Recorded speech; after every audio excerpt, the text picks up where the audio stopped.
Welcome. Today is going to be a little bit of a different video because today I want to talk to you about something that's just been weighing heavy on my heart. And the place that this is coming from is as I've been meeting with people one-on-one for their job search strategy coaching sessions, there has been a recurring theme that's been coming up, something that has really been hamstringing, cutting the heels out from those folks, almost a sense of, or a form of self-sabotage. Now, what is that? It's approaching your job search without starting at the beginning with your value proposition. Okay, so failing to start with your value proposition first. And as I was thinking about this subject, I jotted down a couple of pages of notes. This is going to be a pretty informal video, but I am going to get deep into this concept and then also give you some solutions. I also, because this is so heavy on my heart, want to offer myself up to you. So if you look down in the description below, you'll see a link to book a one-on-one job search strategy call with me. If you are serious about learning what others are doing to build out their value proposition, to get in front of hiring leaders, to deliver their story, to have jobs created for them, look down for that link in the description below. Okay, so let's talk about this subject. I want to start off by talking about the result. The result of failing to start with your value proposition first is confusion. And it's confusion for both parties involved. It's confusion for you and confusion for the person that's receiving your story. Okay? If you don't have that focal point that all of your writing is driving towards, that all of your voice and your spoken word is driving towards, then you're diverging. You're going here with this story, you're going here with this sentence, you're going here with this job.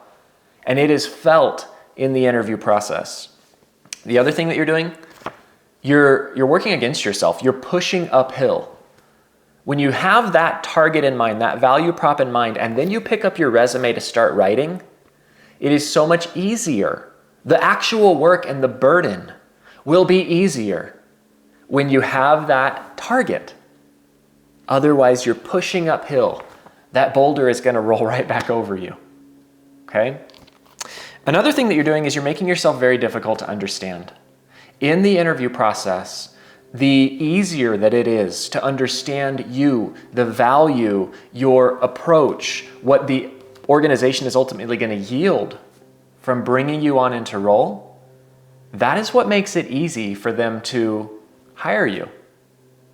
If you can't be understood, you can't be hired. The other thing that it does is it makes it hard for you to be trusted.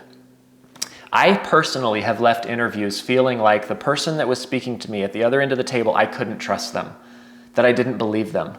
I've heard leaders walk out of interviews and say, Ryan, I don't trust them. I even question whether they believe the stories that they're telling. Part of it comes from that divergence, that inconsistency. Are you a project manager? Are you a details person? Are you a starter? Are you a finisher? Are you a leader? Are you a task-driven person? What the heck are you?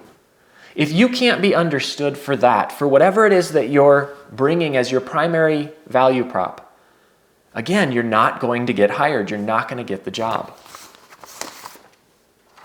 This leads to a scattered approach, right? Creating that distance.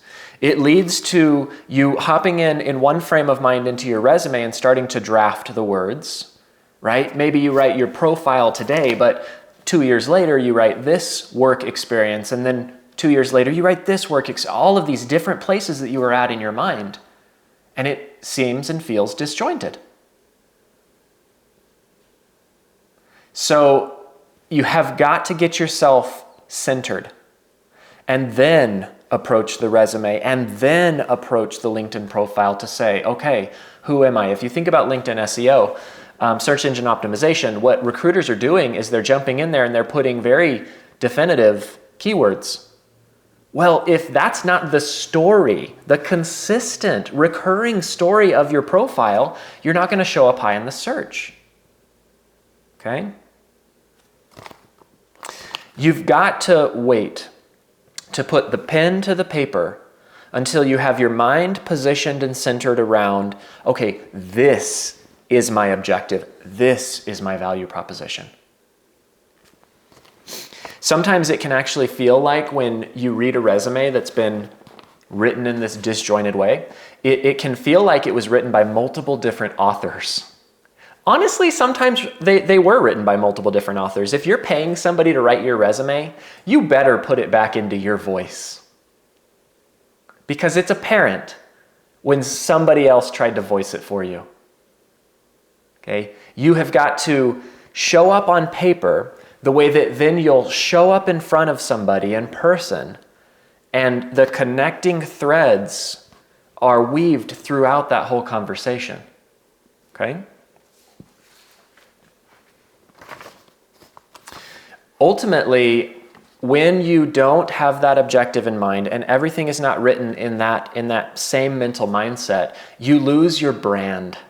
And this process that you're going through to get a job is a branding exercise. It absolutely 100% is a branding exercise. Jeff Bezos says that your brand is what people say about you when you're not in the room. When they step out of that interview conversation and they say, well, what did you think about Ryan? Ultimately, that's going to be the brand that's left with them. And I've heard another thing stepping out of those interview rooms where one leader interviews you this hour, another interviewer interviews you the next hour, and to one you showed up in one way and to another you showed up another way. So here, again, you were a project manager, but here you showed up as a detail-oriented, get-in-the-weeds type of a person. And so we step away from those conversations and we get together as a group and we're saying, well, what did you think? And what did you think? And what did you think? And this person says, well, I thought this. And you're like, oh, that's not what I heard. I heard something different. And then again, all of a sudden it diverges and we lose trust. Those interviewers lose faith that you're going to show up in the way that they intend. So you have got to have your brand identified. Think about any big brand. So let's say Procter & Gamble steps forward with a new mop, right? And they step forward to the consumer with that mop, right? They've got a value proposition as to why that mop is going to be better than all other mops. They've got packaging that pushes that forward. They've got coloring, they've got branding, they've got logos, they've got storytelling, they've got commercials that all pushes this story forward of why this mop is better than these other mops, what it specifically does. We need to approach our job search as if we were Procter & Gamble going out there to sell our value proposition to an organization in a clear and defined way. You have got to be that clear and concise with your delivery. And yet, we don't approach it in that way. We do it in such a haphazard manner as opposed to taking a business approach to delivering your brand, your purposeful brand, and your value proposition.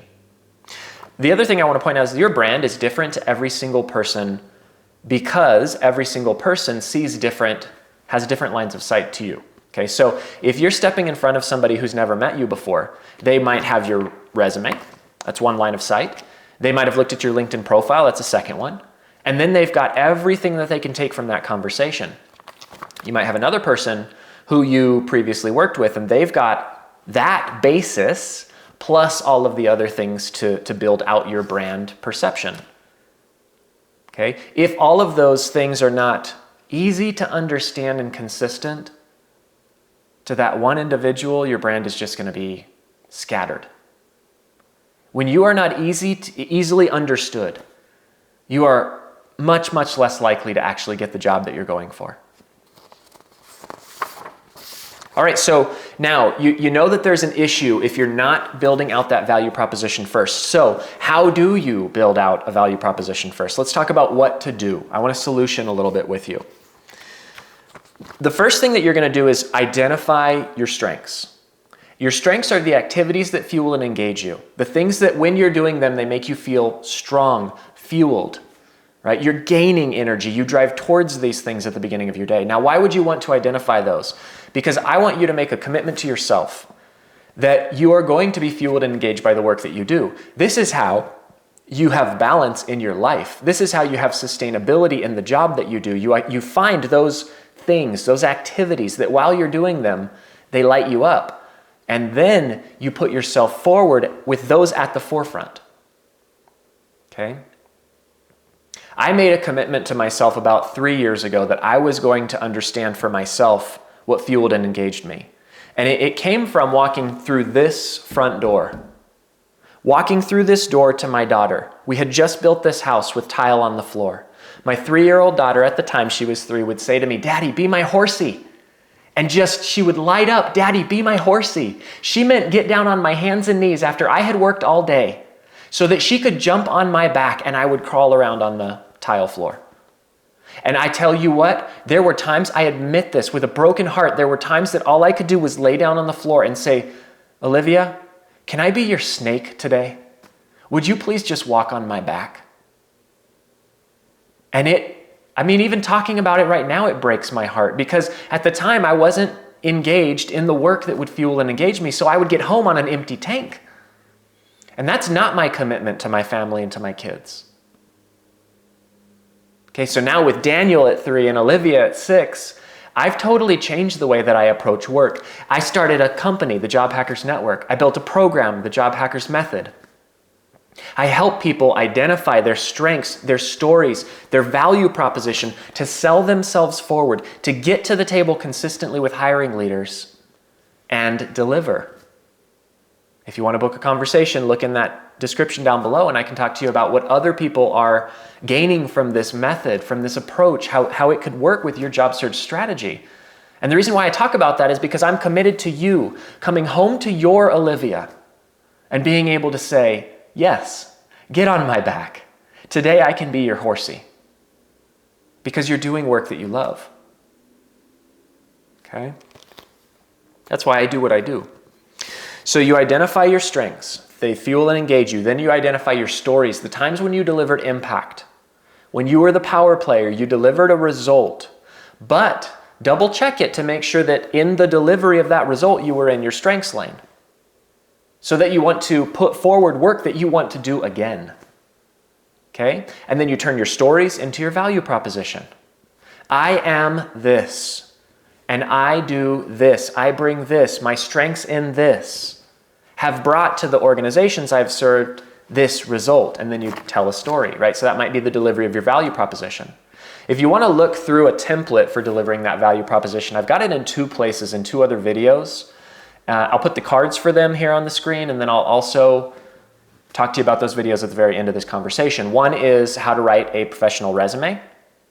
And then that has, in that professional resume, a career profile and career highlights section, and it's templated out, right? You can get that template from that video or also in the description below, okay? And then another video that's going to be really helpful for this is how to answer "Tell me about yourself" strategically. The concept of answering that strategically is at the beginning of the conversation, you're delivering what your perceived value proposition is for the role that they're hiring for. And then you're saying, I want to make sure that I'm on point with this before I answer that question. All right, so you're starting off that interview conversation with you in control, with the value proposition, your target actually being verified. So be sure to watch that video. It'll absolutely help you knock your interview out of the park. Okay, so now you've got your value proposition identified. When you have that securely in your mind, when it's at the forefront of your mind, then you're in a position to grab the pen, sit down, and start writing the words on your resume. Sit down, start writing those words, your About Me section on your LinkedIn, and be describing yourself based upon your value proposition. Okay? This is also how people are having jobs being crafted for them. They step in front of a decision maker, an individual who owns a profit and loss statement, who has a set of problems, putting themselves forward with a solution, right? The stories, the value prop, the things that they've done before. That operational leader is able to look at those things and say, yes, I have a problem you could solve. You're the resource. Those things marry together. And all of a sudden, they're saying, what do you want your job title to be? How much would you need to be paid to make this work? If you want a 40%, 50%, 100% pay increase, you put yourself forward in this way, not based upon what you were paid before, when your value prop wasn't actually being realized and wasn't being, but you put yourself forward saying, hey, I can solve and solution these things for you. What value does that bring to you? That's how people are getting huge pay increases, is based on knowing themselves, so that they can easily help others know them and what they would deliver. Now, your value proposition is not just something that you perceive you think is valuable. You do have to check it with the organization based upon your research, based upon your networking, based upon your conversation, based upon just actually asking them, is this the value proposition you're trying to get from this role? A value proposition is only valuable if it's valuable to the person who's receiving it, the person who would be paying you. You got to stop putting the cart before the horse. Stop when you lose your job and you get rift, you get reduction in force, you get canned. And immediately we're like, oh crap, I better update my resume. You don't even have a clue what you're going to try to accomplish. All you can do is spot check for word errors, right? Put in the tasks, the things that you did last. But to really be able to get in there and storytell and brand with your resume, you get your value proposition securely in your mind. Then you look at the document and you ask yourself, does my profile deliver in one paragraph where I'm at my best and the value that I deliver? If this is only what they read, would they get the punch? Would they get the value? Do my highlights, and this is the way that I would write a professional six-figure resume, career profile, career highlights, then go into your work experience. Does each of the jobs in your work experience deliver your stories, your value, your strengths, your delivery, your impact? That correlates to your value prop. Everything backs up and bolsters everything else. Can you feel the firm foundation that creates? And by golly, when we're interviewing and we're hiring, we want to step on a firm foundation, right? In the interview, they're trying to decrease risk and increase gain. Decrease the risk that you're going to disappear on them, that you're not going to do the work, that you're going to be a jerk, that whatever. Decrease the risk. So if you're easy to be understood, if you know yourself and you can say, hey man, this is who I am. If it's important and valuable to you, this is the package that you would be buying. That's something that somebody can put the money down for and actually buy. Those who are easily understood are hired. When there's confusion, no. I had a situation where I was interviewing somebody a couple years back. They were coming in for a leadership role, and I asked them 3 questions, and on each of the questions, they showed up differently, like way left field differently. And so I stopped him and I said, whoa, I'm really getting confused right now. I need to be able to understand exactly who you are and how you would look and feel to the individuals that you led. If I can't figure that out, I can't pass you forward. And in most cases, an interviewer is not going to do that, throw you a lifeline and give you a chance to recover, but I kind of like that approach. Okay? By the way, they didn't recover from that because they didn't have the objective in mind before they stepped into the room. It continued to be scattered and all over the place. So what are some of the benefits of starting with the value proposition in mind first? It enables you to be easily understood, right? Absolutely, to be identifiable. It enables you to be trusted, to be believed. Yes, I believe you did that in that way because your other stories back that up.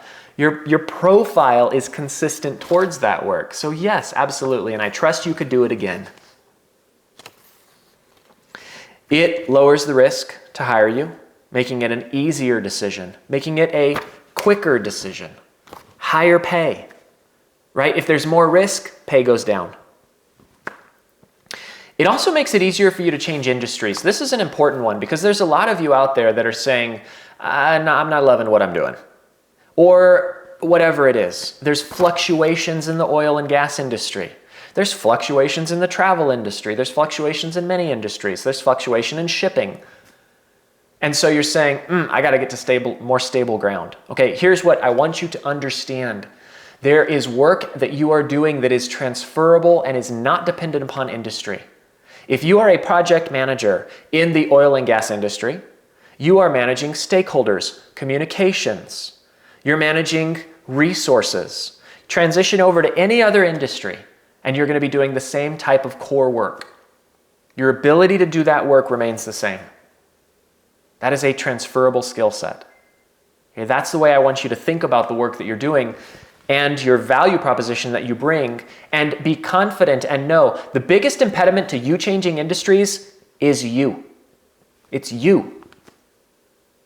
You have to get to terms with it first. Same thing with your value prop. If it ain't valuable to you, you can't deliver it.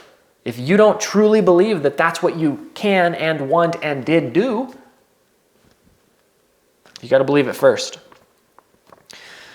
It is also easier for somebody to create a custom job for you when you are clear and concise about the value and the delivery and what you would do. They simply have to say, yes, I would like to receive that, Ryan. I had a time when I was moving from Colorado to El Paso and put myself forward to a CEO and president insurance agency. And I knew the story of what I could deliver because I had been playing basketball, hearing the story from somebody else, another independent insurance agency. So now I'm going to these independent insurance agency owners and saying, hey, I could do this for you. I could bring this. I was in that job for 3 years before I even had a title. Because they just said, yes, we want that. We want that delivery. It doesn't matter what you're called, what your title is. How do we make this work? What does the pay need to be? Okay? It absolutely can be that simple.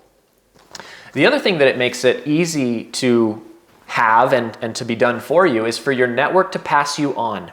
If you're networking and you cannot clearly go in front of somebody and say, hey, this is what I'm trying to accomplish. This is who I am. This is the target.